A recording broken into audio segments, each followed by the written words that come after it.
Next is expanding expression. We want to restyle footage after the shoot while still starting from real human performance. The reason is simple. We want to stay in control of the performance. So let me start with AI rotoscoping. Recently, we shot a caregiving video with a real care worker and an elderly woman. We filmed them in a real environment like this, while keeping the actors' performances at the center. From there, we push the visuals further. We can even use the same approach for lip sync, including singing. Here is another example. We shot this at a care facility, and this cut can even rewind back to the opening moment. We shot it in a real care facility, but we can move it into a tatami room. We can also change the background, for example, by adding a garden in the back. In other words, we can change the location after the fact. Next, please play the next clip. This one is an example of converting the footage into a Japanese anime-style look. Please give us a moment. For this example, we shot the performer while they were wearing a mask. We can also change the location. The AI traces a real performer. Please play it once more. Anime characters have different proportions, so when the performer wears a mask like this, we can keep the silhouette while pushing it toward a stylized character. That makes the conversion easier and the shoot easier as well. If you start from live-action footage, AI tends to keep the result too close to the real person. To avoid that, a mask helps us control it. The AI uses that outline as a guide when it builds the final contours. The biggest advantage is that we can handle complex movement. You can try to create movement like this with generative AI alone, without using a human performer. But if it is not the kind of motion the model already handles well, it becomes very difficult. Natural human acting is still hard to reproduce convincingly, and the result often feels strange. This approach solves that problem.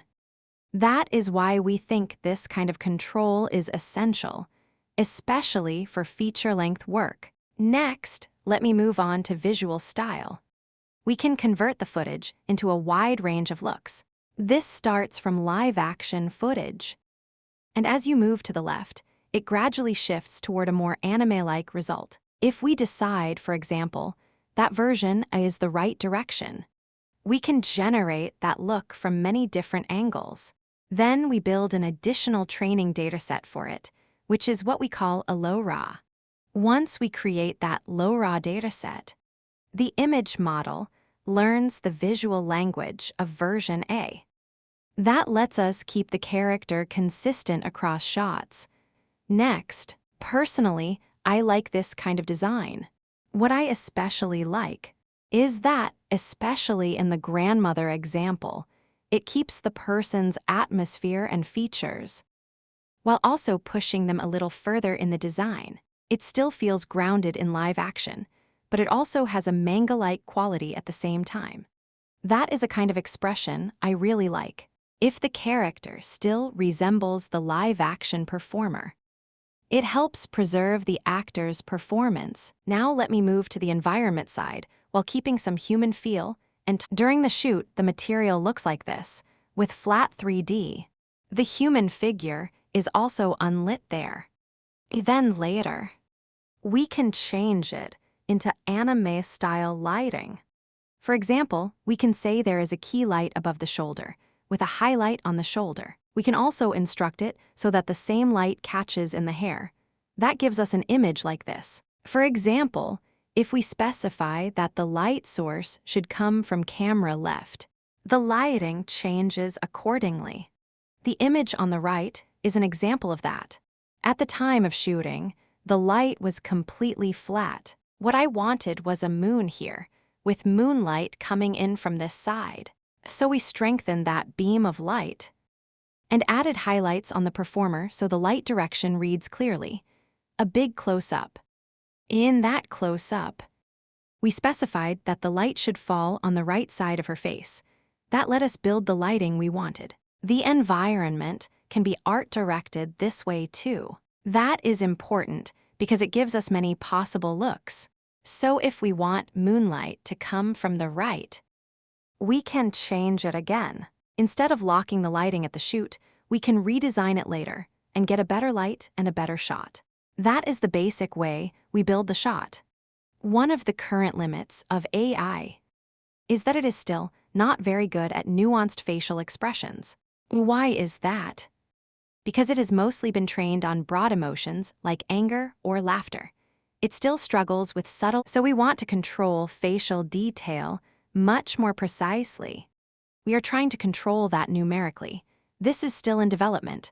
For example, the eyes could open slightly, raise the eyebrows slightly, narrow the eyes a little, or shift the gaze. That is the kind of thing we mean. You can adjust those elements, then turn the result into motion.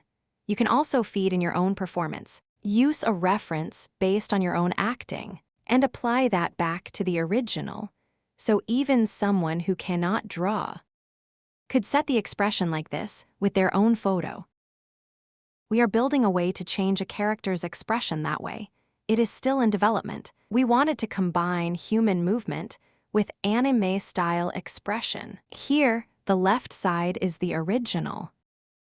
First, you have the original human motion, and then you transfer that motion to the character. That is what you see on the left. By the end, we wanted the character to look genuinely furious, with the mouth pushed out in an exaggerated angry look. That was the emotion we wanted, so we made that possible. With this approach, the outline of the face can change dramatically, and the eyes can open wider than a real face can. That kind of wide-eyed look is difficult with ordinary AI. So the base motion still comes from a human performer. And right now, we finish it with a lot of hand drawing and manual work.